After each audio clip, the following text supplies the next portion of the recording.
Zora e trash, sëmundjet më të shpeshta, shenjat e alarmit dhe si ta kurojmë. Në mjekësi ekziston një thënie e vjetër: vdekja dhe shëndeti fillojnë nga zorët.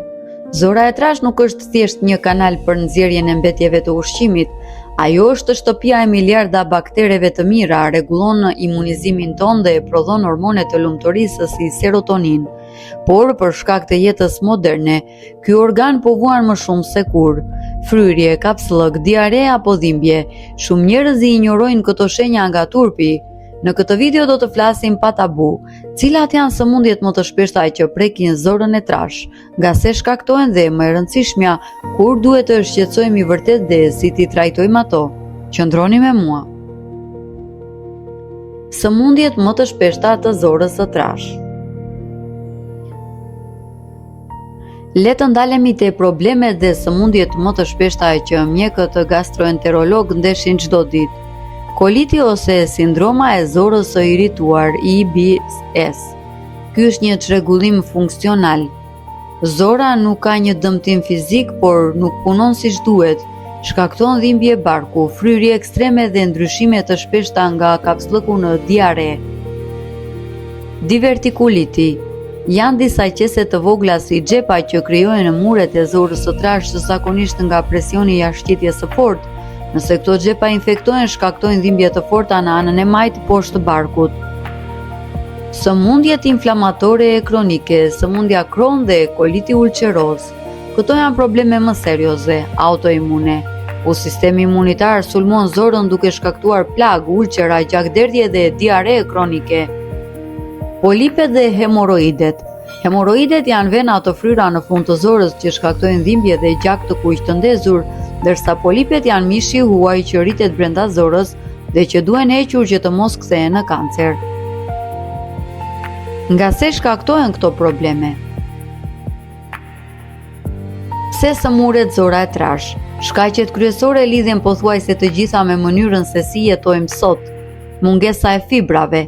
Ne ham shumë ushqime të procesuara, miell të bardhë, sheqer dhe mish, por shumë pak perime, fruta dhe drithra integrale.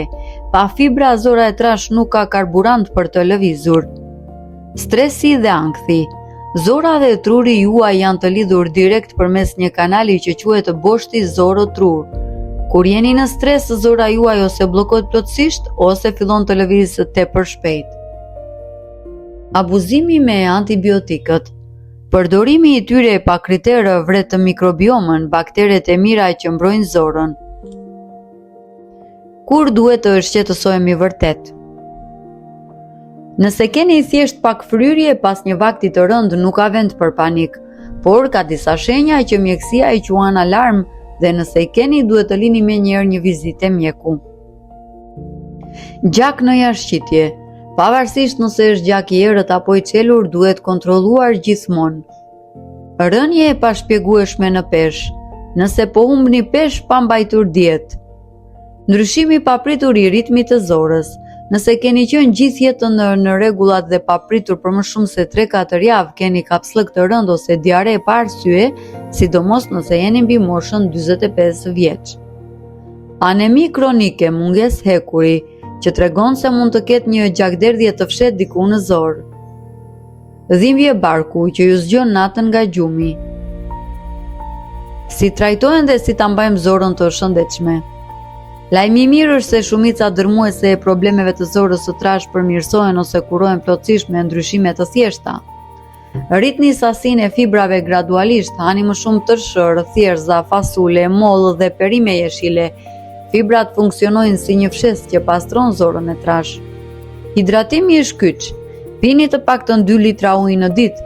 Pa ujë fibrat bëjnë efektin e kundërt, ju bllokojnë më shumë. Konsumoni probiotik.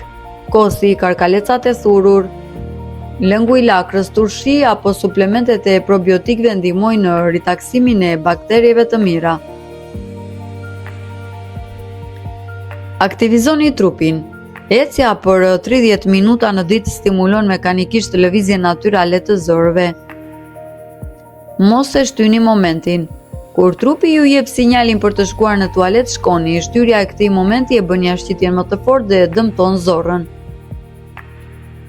Kujdesoni për zorën tuaj të trash sepse një zorë e lumtur do të thotë një trup plot energji dhe një sistem imunitar i fortë. Mos keni turp të flisni me mjekun tuaj për këto probleme. Shëndeti është mbi gjithçka. Nëse kjo video ju hapi syt për rëndësinë e këtij organi, ju lutem na mbështesni me një like dhe bëni subscribe në kanal. Shkruani në komente, a vuani shpesh nga fryrja e barkut dhe si e qetësoni atë? Ju faleminderit që më ndoqët, hani shëndetshëm dhe shihemi në videon e radhës.